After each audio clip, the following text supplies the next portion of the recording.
Or, nous allons passer de la France à l'Italie, où là, M. PaoloMancini, qui est professeur de sciences politiques à l'Université de Pérouse, qui a écrit un ouvrage très bien coté comparant l'organisation des médias entre différents pays, et qui est aussi l'auteur d'un livre sur le cas du magnat des médias et homme politique, M. Silvio Berlusconi. Or, donc, si on a choisi quelqu'un qui est expert dans le cas de Berlusconi pour étudier peut-être certaines problématiques québécoises, ce n'est pas un hasard. Monsieur Mancini. Merci, merci pour l'invitation. Vous m'excuserez, mais je voudrais parler en anglais. Je peux prendre question en français, mais mon présentation will be in Italian, in English. I will talk about Berlusconi, essentially, of course, and trying to see if Berlusconi is, there is a uniqueness of Berlusconi, or in the Berlusconi political venture, there is some kind of universalism. That means it's just an Italian specificity, or there can be something that can be enlarged to other countries as well. In particular, following the Berlusconi case, I would focus on when the relationship between media and politics are more dangerous. Which are the conditions that make the relationship between media and politics more dangerous than in other cases? So following this idea, uniqueness versus universalism, and how and when the relationship between media and politics is becoming more dangerous, I will talk about 4 major topics: transitional democracy, television, partisanship, and lastly, I would like to end with some notes on the new media. Now, the issue of transitional democracies. Why do I have to talk about transitional democracy? Because there is some sort of common wisdom about talking about Berlusconi. And the common wisdom is that he won because he's still the owner of major private television group in Italy. Not just television, but media group in Italy. This is one reason, but it's not, I would say, the major reason, and it's not either the only reason. There are many other reasons. And first, the success of Berlusconi has to be explained following what happened in Italy in 1992-1993.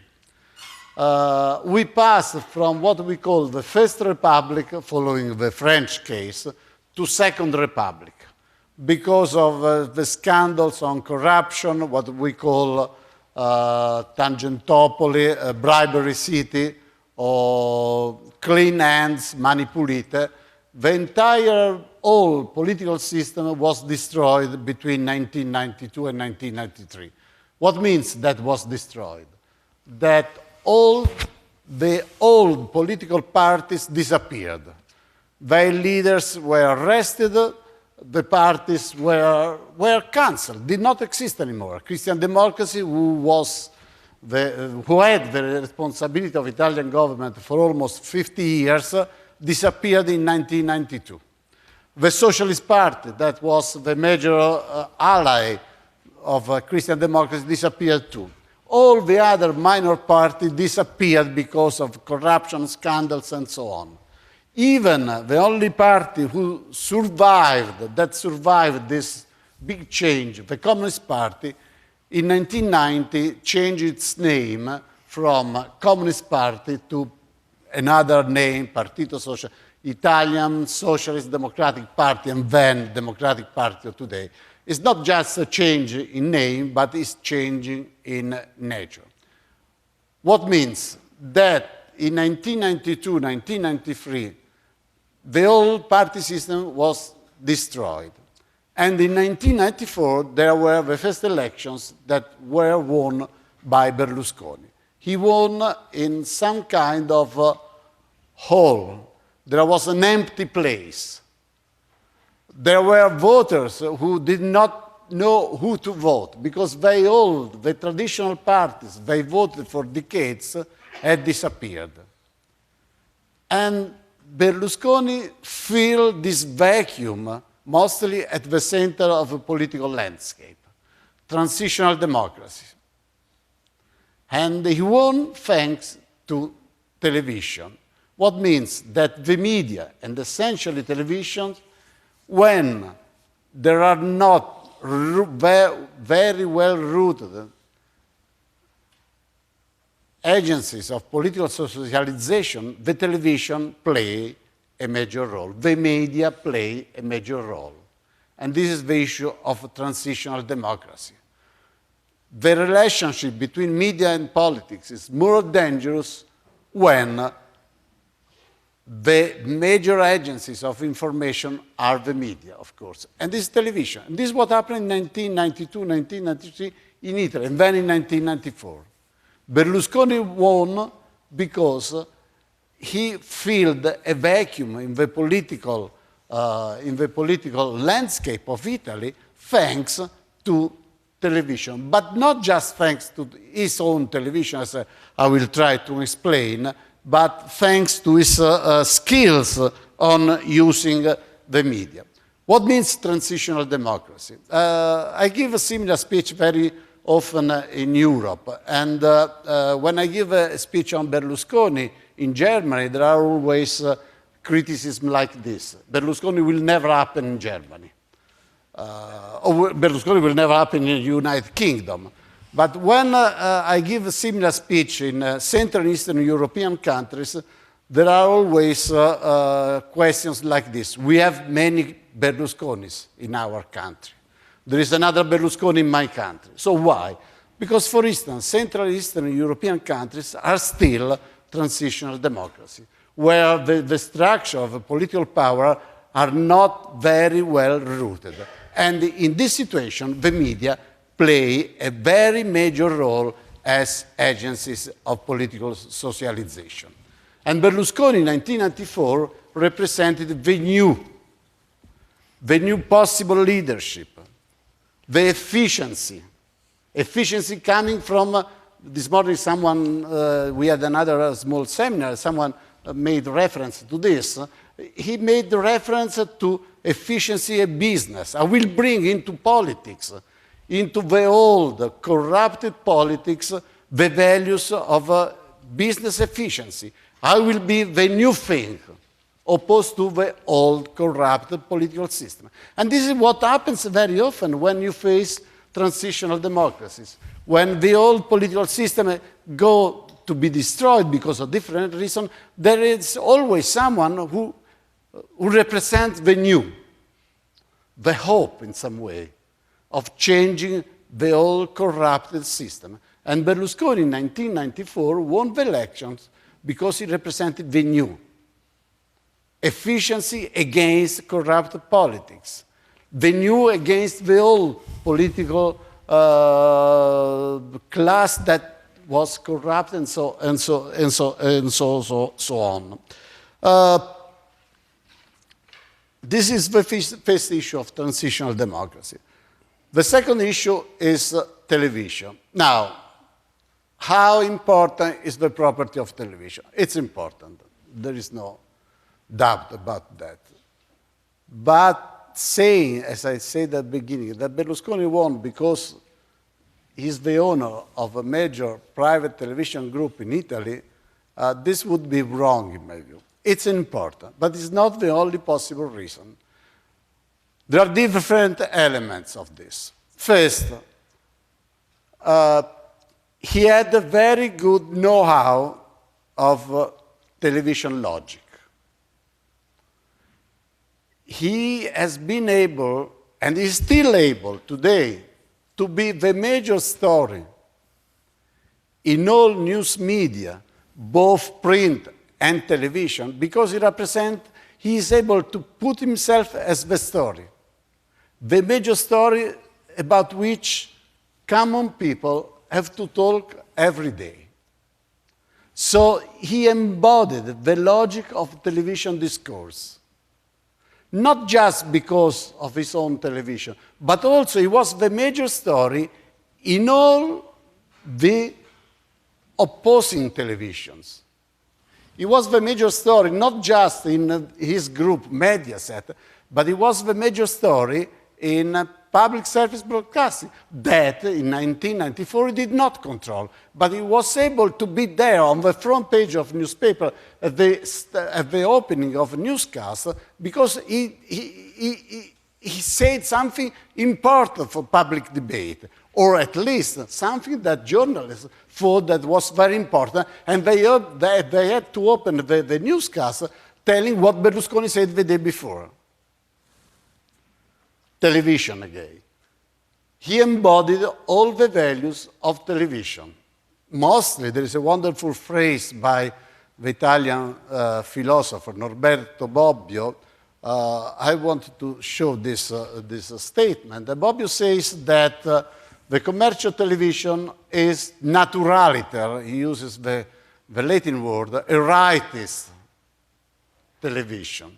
Because commercial television is focused essentially on advertising and all the values of advertisement: success, richness, beauty.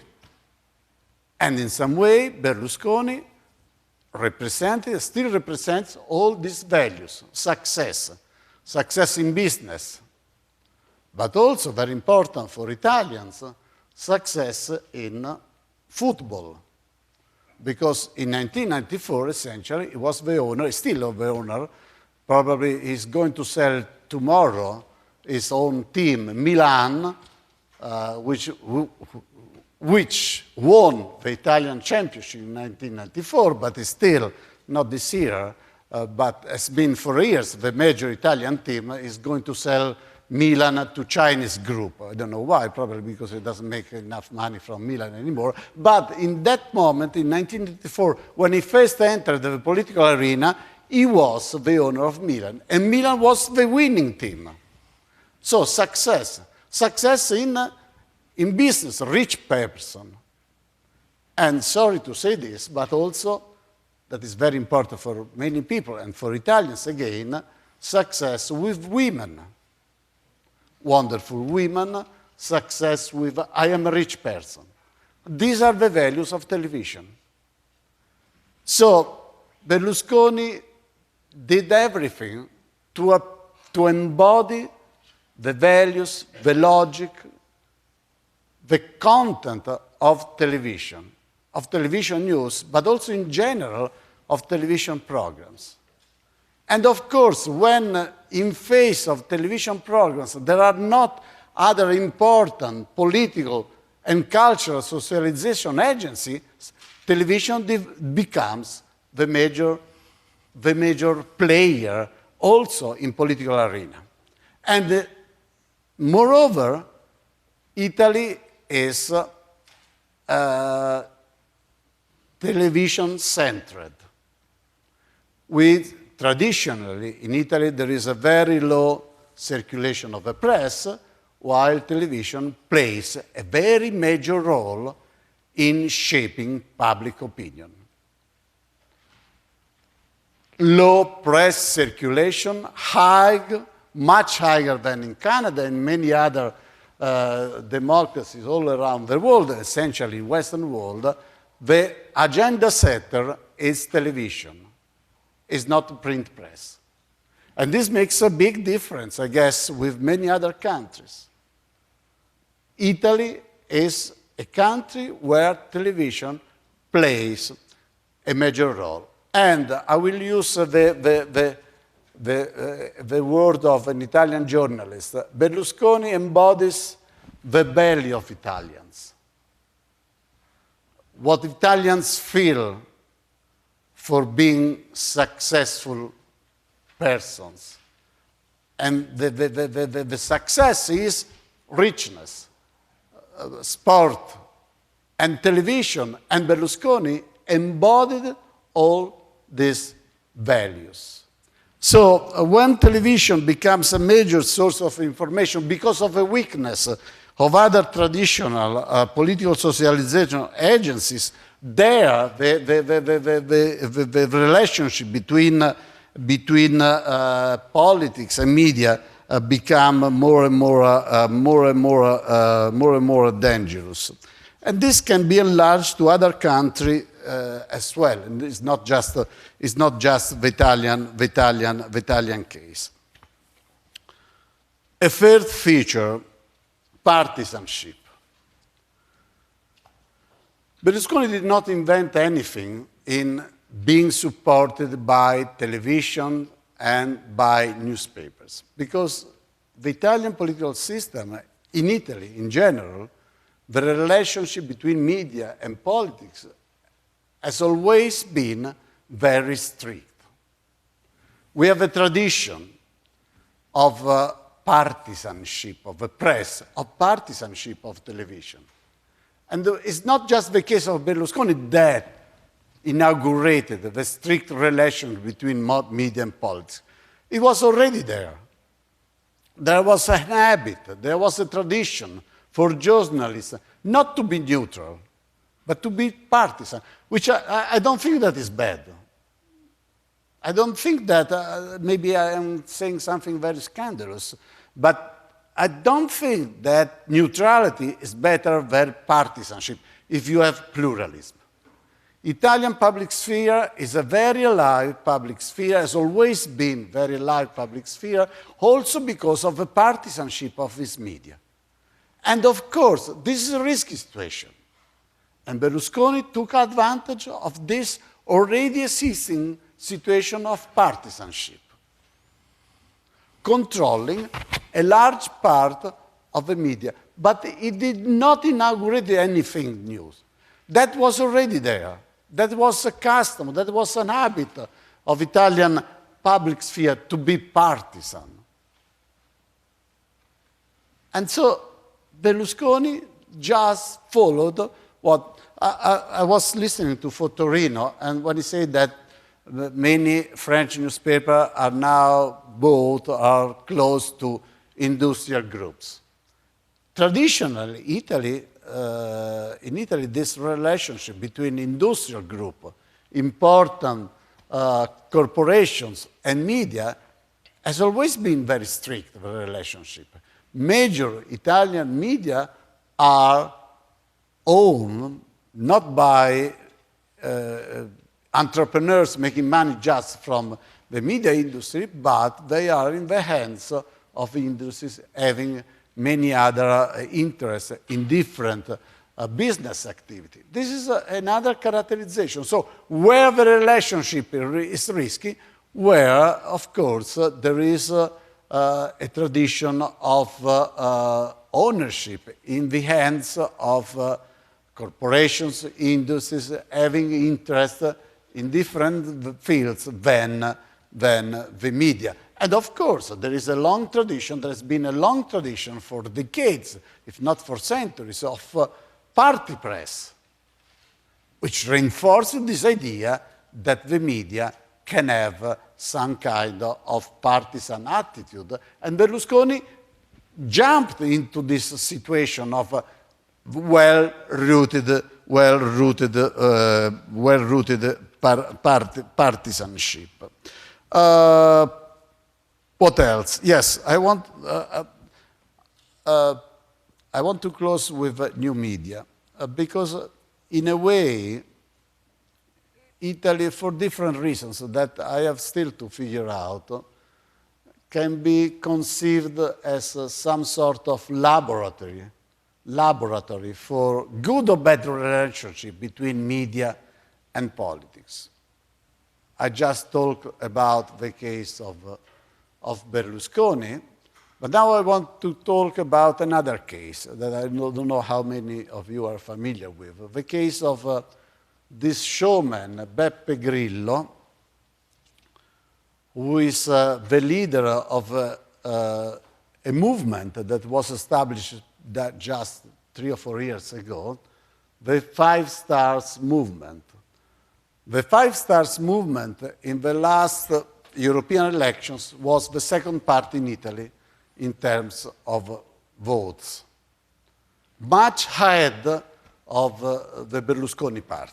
The first party was the Democratic Party, the Partito Democratico, and then the Five Stars movement by Beppe Grillo. Now, let me tell you briefly the story of this new movement. Beppe Grillo was originally a showman. He was a theater person and then a television person. Because of different reasons, he was thrown away from television, but he became very rich with different show business. He had a very strong, we say, capital of publicity. He was a very well-known person in show business, successful person. At a certain point, he started his blog. He started his own blog, his own personal blog. As, I don't know if you have, I don't have, but maybe there is a blog by Robert Picard, and there was originally a blog by Beppe Grillo. And this blog became very successful because it was a very investigative blog. It was a very attacking blog against the corrupted classes. And the blog became the most diffused blog in Italy. And then, little by little, from the blog, he started his own political movement called Five Stars Movement. That became, in the last European elections, the second move. Actually, also in the last political elections, in numbers of members of parliament, the Five Stars Movement is the second party in Italy, head of Forza Italia. So, few years, a movement started from a blog, a movement which is based just on the web. There is no organization of a movement. There are no seats. There is no structure of a movement outside of the web. It's a movement that lives just thanks to the web. Members of a movement participate to public discussion through the web. The web is the seat of a Five Stars Movement, as the web is the seat of another important European new movement, Podemos. Podemos is the party that very likely will win next elections in Spain. A new party built just thanks to the web, without a real traditional political organization.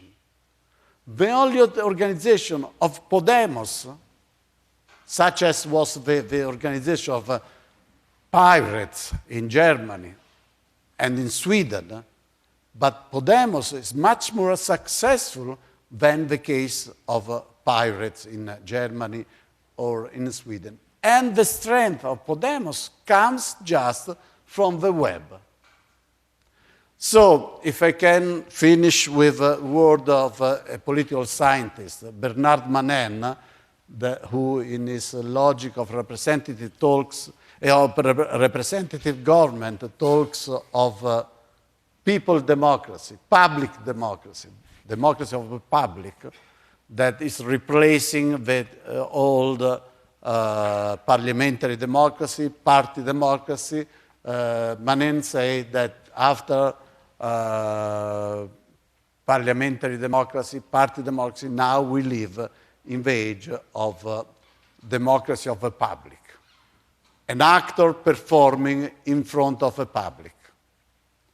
Well, Berlusconi is public democracy. It's the democracy of the public.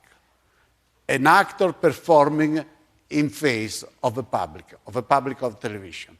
And this is the case of Berlusconi, which is not just Italy, can be the case of many other democracies all over the world. But now, after Berlusconi, Italy is a laboratory. I'm very proud of my country, as you can see, because Italy is a laboratory for a new kind of political party. A party based just on the web. I'm joking, of course, being proud of my country, but yes, we experienced Berlusconi, democracy of the public. We are experiencing five-star movement that is a new kind of movement, constructed just thanks and on the web. And the example, it's not an example, but all through Europe there are other experiences similar to five-star movement. And the case of Podemos. Will they win Spanish next Spanish election? If yes, that will be a big revolution in the relationship between media, legacy media and politics. Because this means that the old, what we are discussing together, we are discussing something that probably is old, is behind our shoulders. Probably the new future is based not just on, not anymore on democracy of the public, but is based on the web. And the web allows new forms of political organizations that maybe are replacing the political organizations, and the way in which media and politics react to each other, they are replacing with new forms of interaction and also with new forms of political organizations. Thanks again. Merci beaucoup, M. Mancini. Donc,